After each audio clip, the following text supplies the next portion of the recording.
അന്നത്തെ ഏറ്റവും വലിയ സെൽ ടാക്സ് കുടിശ്ശിക 50,000 രൂപയായിരുന്നു. ആ കുടിശ്ശിക അടയ്ക്കാൻ വയ്യാതെ കട നിർത്തിപ്പോയവർ, ഗതികെട്ടവർ 10,000 ഉണ്ടായിരുന്നു.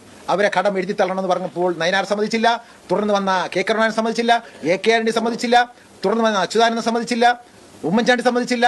ഒരു മുഖ്യമന്ത്രിമാരും അംഗീകരിക്കാഞ്ഞ കാര്യം ഞങ്ങൾ ശ്രീ പിണറായി വിജയന്റെ മുന്നിൽ അവതരിപ്പിച്ചപ്പോൾ ആ 50,000 രൂപ വരെയുള്ള ബേസിക് എമൗണ്ട് അവരടക്കേണ്ട തുക 50 ലക്ഷം, 1 കോടി, 1.5 കോടിയാണ്. 1964 വരെ പിഴയും പിഴപ്പലിശയും അടക്കമാണ്. അങ്ങനെ ആയിരക്കണക്കിന് കോടി രൂപയുടെ പൈസ 1 രൂപ പോലും അടയ്ക്കേണ്ടായെന്ന് എഴുതി തള്ളി. അതുകൂടാതെ പിന്നെ പലതരം ആംനസ്റ്റി സ്കീം കൊണ്ടുവന്നു.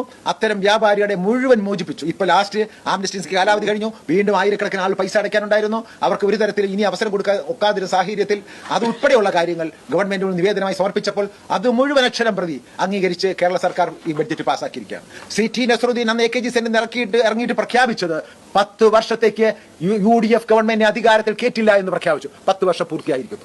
10 വർഷത്തേക്ക് അത് മാറ്റി നിർത്താൻ പറ്റും. എന്തുകൊണ്ട്? അമ്പലപ്പുഴ ശ്രീകുമാറിന്റെ മരണവുമായി ബന്ധപ്പെട്ട് ഗവൺമെന്റ് എടുത്ത തെറ്റായ നയമായിരുന്നു അന്ന് തിരുവനന്തപുരത്ത് AKG സെന്റർ മുന്നിൽ ബഹുമാനപ്പെട്ട ടി നസറുദ്ദീൻ പ്രഖ്യാപിച്ചത്. ഞങ്ങൾക്ക് മനസ്സിലായ ഒരു കാര്യമുണ്ട്. നമുക്കറിയാം, ഒരാൾ നിവേദനവുമായി മുൻ മുഖ്യമന്ത്രി ചെന്നാൽ ആ നിവേദന പരിഹാരം ഉണ്ടാകും.